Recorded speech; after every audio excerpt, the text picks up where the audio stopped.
महायुती समन्वय समितीची काल बैठक पार पडली। या बैठकीमध्ये भाजपचे नेते चंद्रशेखर बावनकुळे, प्रदेशाध्यक्ष रवींद्र चव्हाण, शिवसेना नेते शंभूराज देसाई, उदय सामंत, राष्ट्रवादी काँग्रेसचे प्रदेशाध्यक्ष सुनील तटकरे आणि हसन मुश्रीफ उपस्थित होते।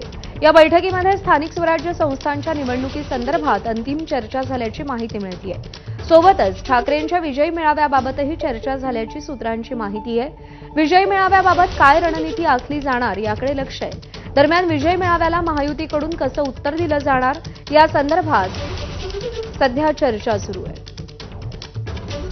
अभिषेक मुठाळ आपल्याला अधिक अपडेट देतील। अभिषेक, महायुतीकडून या विजय मेळाव्याला कसं उत्तर दिलं जाणार आहे, काय स्ट्रॅटेजी ठरली आहे?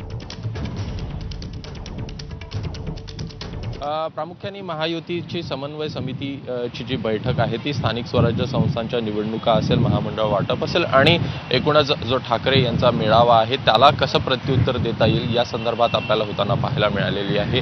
एकूणच स्थानिक स्वराज्य संस्थांच्या निवडणुकीच्या दृष्टीनं सगळ्यांना कामाला लागण्याच्या सूचना ह्या देण्यात आलेल्या आहेत। दुसरीकडे महामंडळ वाटपासंदर्भात देखील चर्चा झाल्याचं कळतं आहे। प्रामुख्यानं यामध्ये जर का पाहायचं तर ज्या आमदारांना मंत्रिपदाला हुलकावून दिलेली आहे अशा मंत्र्यांना काही महामंडळाचं वाटप जे आहे ते आपल्याला होताना पाहायला मिळेल। प्रामुख्यानं मुंबई असेल, उपनगर असेल, पुणे असेल, अशा काही जे आमदार आहेत या ठिकाणीचे जे आमदार आहेत त्यांना हे महामंडळाचं वाटप जे आहे ते आपल्याला होताना पाहायला मिळणार आहे। दुसरीकडे एकूणच ठाकरेंचा मेळावा आहे आणि त्या ठाकरेंच्या मेळाव्यासाठी अनेकदा आपण पाहिलेलं आहे की प्रत्युत्तर देण्याचा प्रयत्न जो आहे तो आपल्याला होताना पाहायला मिळतोय। मग दुसरीकडे बॅनरबाजी असेल, जे एकूणच उद्धव ठाकरे यांच्याकडनं कुठेतरी हा हिंदी सक्तीचा निर्णय घेण्यात आलेला आहे अशा प्रकारचं काही नॅरेटिव्ह असेल ते सेट करण्याचा प्रयत्न देखील आपल्याला महायुतीकडनं होताना पाहायला मिळतो आहे। सोबतच काही मेळावे घेता येत आहेत का हे देखील